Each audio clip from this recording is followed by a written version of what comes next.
अस्सलाम वालेकुम, कैसे हैं आप लोग? ठीक ठाक। First year commerce, subject accounting. Topic हमारा चल रहा है फाइनेंशियल स्टेटमेंट। तो लास्ट हमने कर ली थी और अब 2011 की तरफ आएंगे। प्राइवेट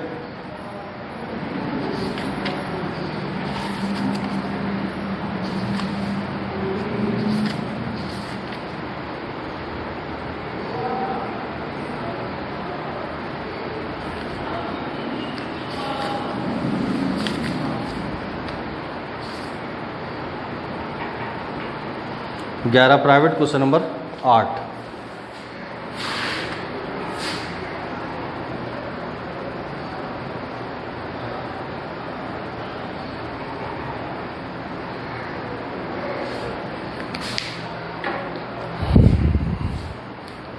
अच्छा, इसको पढ़ता हूँ। कोई ख़ास चीज़ होगी तो करेंगे, वरना ओरली पूरा डिटेल्ड में सॉल्व कर लेंगे। सही।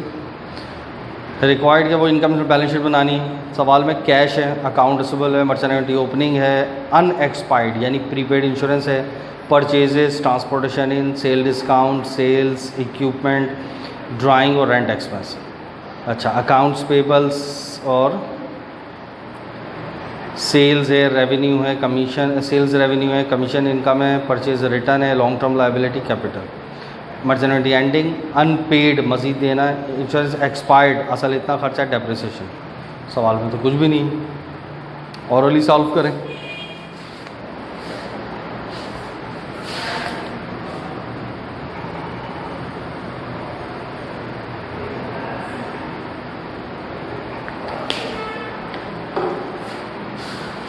हाँ भाई, सबसे पहले सेल ले लो। 1,05,000, उसमें से डिस्काउंट 5,000 रुपये लेस कर दो तो कितना आ गया? 1,00,000। उसके बाद बस ख़त्म। कॉस्ट ऑफ गुड्स सोल्ड के लिए ओपनिंग 30,000, परचेज 1,30,000 है, उसमें से 5,000 रुपये परचेज रिटर्न लेस कर देना, ट्रांसपोर्टेशन इन 5,000 रुपये जमा कर देना। सही है। तो डिलीवर्ड कॉस्ट आ जाएगी। डिलीवर्ड कॉस्ट को ओपनिंग में जमा करोगे 30,000 में, तो अवेलेबल आ जाएगी आपके पास 1,60,000 और 60,000 रुपये एंडिंग है। लेस करा दोगे तो कॉस्ट ऑफ गुड्स सोल्ड आ गई 1,00,000। 1,00,000 income, 1,00,000 cost of goods sold. तो ग्रॉस प्रॉफिट या ग्रॉस लॉस कुछ भी नहीं आया, नील। आप आगे लिखेंगे ग्रॉस प्रॉफिट नील। अब ऑपरेटिंग एक्सपेंस के अंदर इंश्योरेंस एक्सपेंस खुद बता दिया 12,000 है।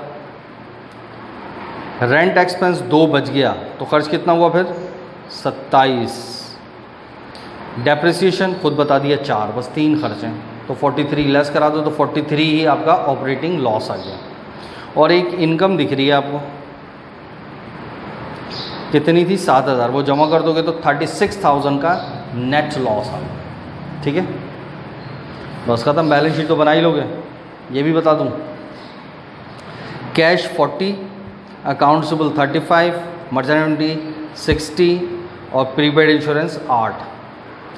सेल इक्विपमेंट 40 था, उसमें से अलाउंस और डेप्रिसिएशन लेस हो जाएंगे 436, तो 179 से असेट साइड आ गई। और इक्विटी में अकाउंट्स पेबल 25, रेंट पेबल वो भी देना था ना 2,000, वो आ गया। लॉन्ग टर्म लायबिलिटी 80,000 और कैपिटल 20, नेट लॉस 36 माइनस होगा और ड्राइंग 12,000 लेस हो जाएगी, तो ये भी 179 से बैलेंस हो जाएगा। ठीक हो गया। अब आ जाते हैं 2010, क्वेश्चन नंबर 8।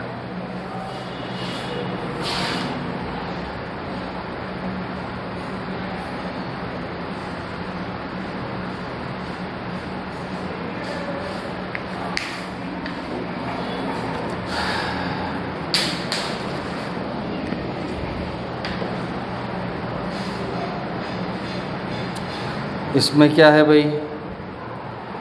डेबिट क्रेडिट में दिया हुआ बैलेंस और वो इनकम स्टेटमेंट बनाओ, बैलेंस शीट। इसको भी पढ़ते हैं, अगर कोई ख़ास चीज़ हो तो कर लेंगे, वरना ओरली पूरा डिटेल में सॉल्व करेंगे। अच्छा, क्या क्या है? Cash, accounts, merchant inventory, prepaid insurance, office equipment, purchase, salary expense, rent, sales return, accounts payable, notes payable, unearned, sale, accumulated depreciation office equipment pay और capital, merchant ending, insurance was expire, इतना खर्च हो गया। Bad debt 600 रुपये का अंदाज़ा है। अच्छा, आउटस्टैंडिंग मज़ीद देनी है 4, डेप्रिसिएशन हो गया 3000 इक्विपमेंट पे, और रेंट इनकम हो गई है 8। कुछ भी नहीं है, सीधे सीधे सवाल ऑरली सॉल्व करें।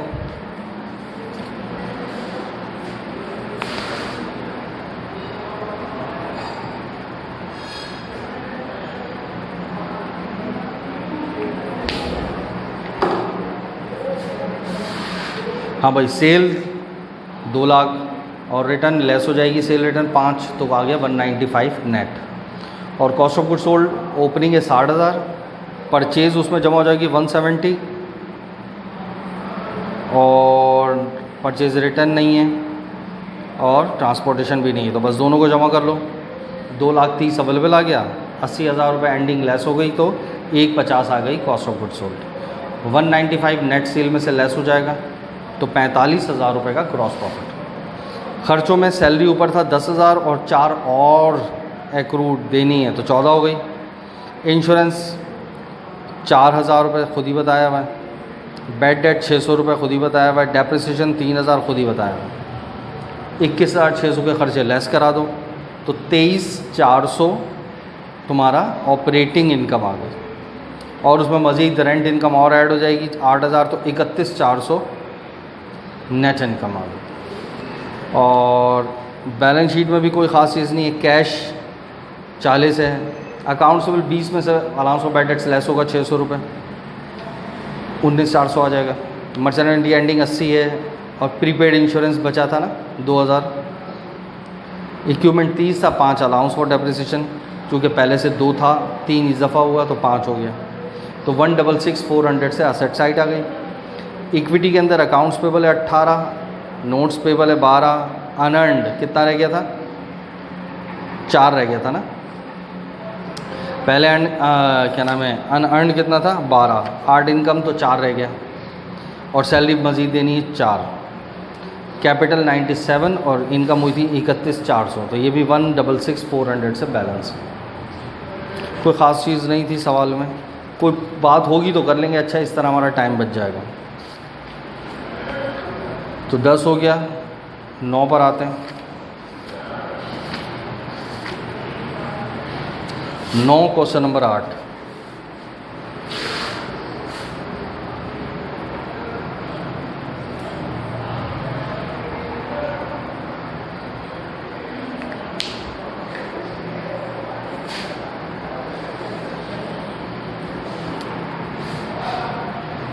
बैलेंस दे दिए 2008 के, कैश अकाउंट्सेबल मर्चेंडाइज ओपनिंग है, अनएक्सपायर्ड यानी प्रीपेड, इंश्योरेंस है, फर्नीचर है, ड्राइंग है, और परचेज है, सैलरी एक्सपेंस है, रेंट एक्सपेंस है। क्रेडिट के अंदर अकाउंट्स पेबल है, अनअर्न्ड कमीशन है, अलाउंस ऑफ डेप्रिसिएशन है, राजपूत का कैपिटल है, और सेल है।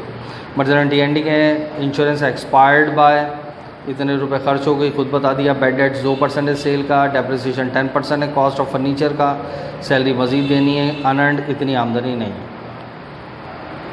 अब देखो, अगर आप प्रैक्टिस कर रहे हो तो आपको ये हिफ्ज़ हो जाएगा यार, ये तो इसमें सवाल में यही तो काम है। और जो मैंने बेसिक इतनी डिटेल के अंदर इनकम स्टेटमेंट के लेक्चर दिए थे, उसमें तो बहुत कुछ हमने सीखा था। पेपर में तो बस गिनती की 4 चीज़ें ही आ रही हैं, और हमेशा वही आ रही हैं। तो हर हाल में आपका ये बैलेंस होना चाहिए। सही है, करें सवाल ऑरली ना।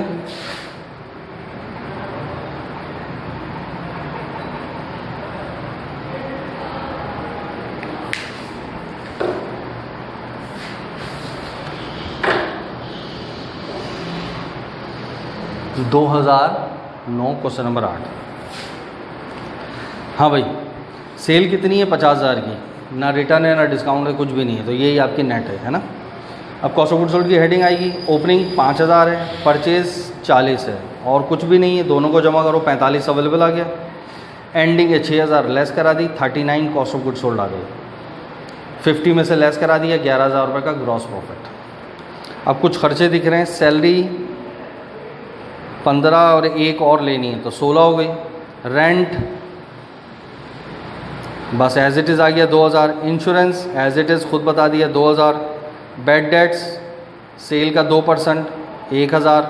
डेप्रिसिएशन 10% वो भी आ गया 1000, टोटल 22,000 लेस करा दो, 11,000 रुपये ऑपरेटिंग लॉस। और कमीशन इनकम एक अनंट थी ना, पहले अनंट 3 थी, तो इनकम कितनी हो गई 2, तो 2 ऐड कर दो तो 9,000 रुपये का नेट लॉस। बाकी बैलेंस शीट के अंदर कैश पड़ा हुआ है 4,000, रिसीवेबल 8 था, उसमें से 1 बैड डेट्स, क्योंकि पहले अलाउंस ऑफ बैड डेट्स कितना था हमारे पास, नहीं कुछ भी नहीं था, बस 1,000 ही है, तो 1,000 लेस हो जाएगा तो 7 आ जाएगा बैड अकाउंट रिसीवेबल।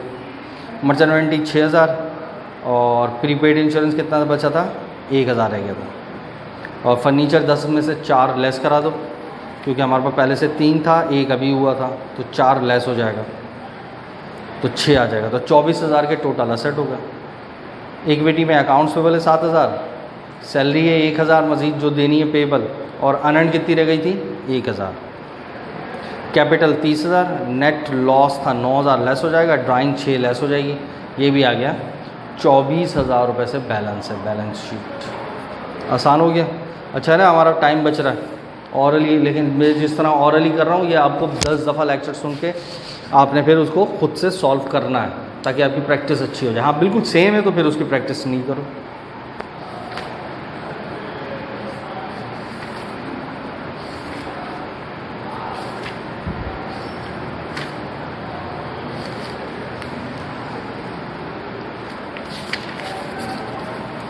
अब 2008 देखो,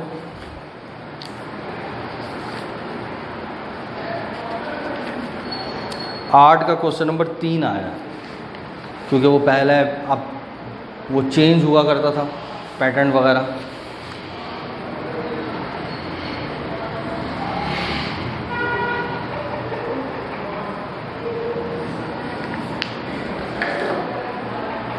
अच्छा जी, क्वेश्चन नंबर 3 क्या क्या है? कैश है, अकाउंट रिसीवेबल है, मर्चेंडाइज वारंटी है, ऑफिस इक्विपमेंट है, परचेज है, मशीन है, salary expense, wages expense, parking charges, prepaid rent, drawing, transportation in, cell return, cell purchase return, allowance of depreciation, accounts payable, bank loan और capital.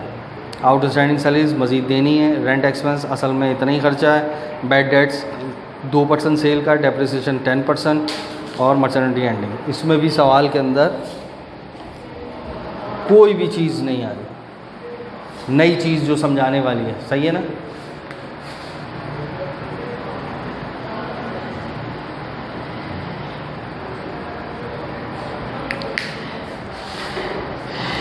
इसको hourly solve करूँ या escape करके आगे बढ़ूँ?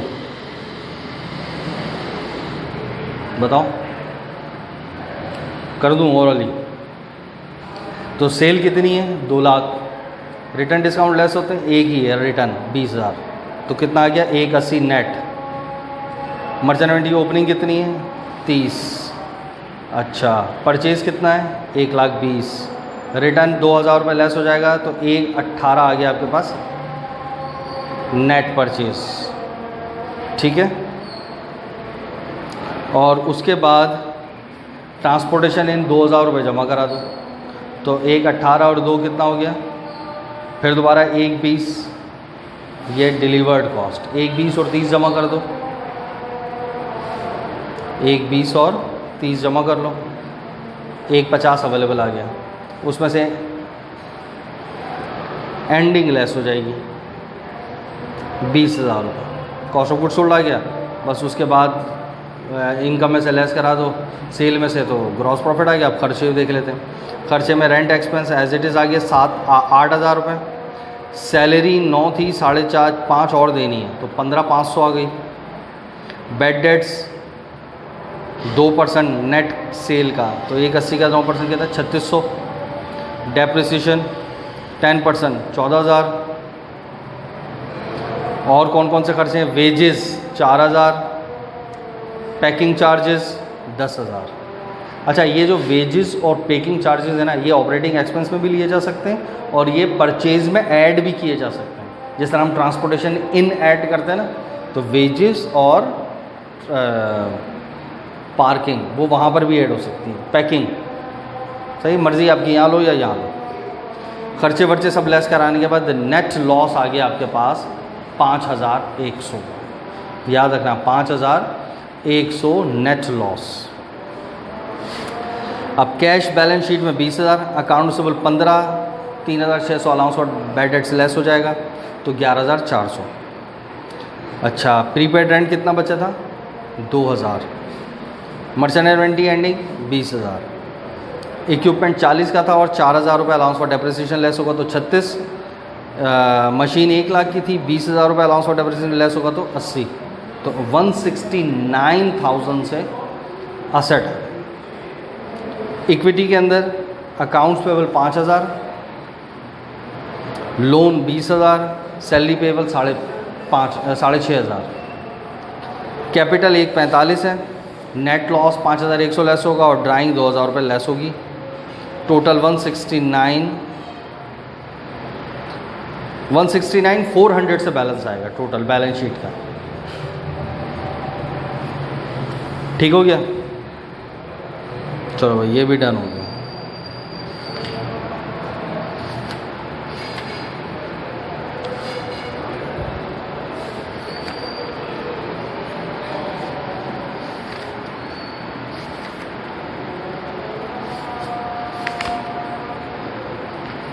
बस यहाँ तक काफ़ी है। अच्छा, ये सारे कर लेना, उसके बाद फिर हम आगे करेंगे। ये भी अब मेरे ख्याल से 1-2 क्लास के अंदर फारिग कर देंगे इंशाल्लाह। ठीक हो गया? अल्लाह हाफ़िज़।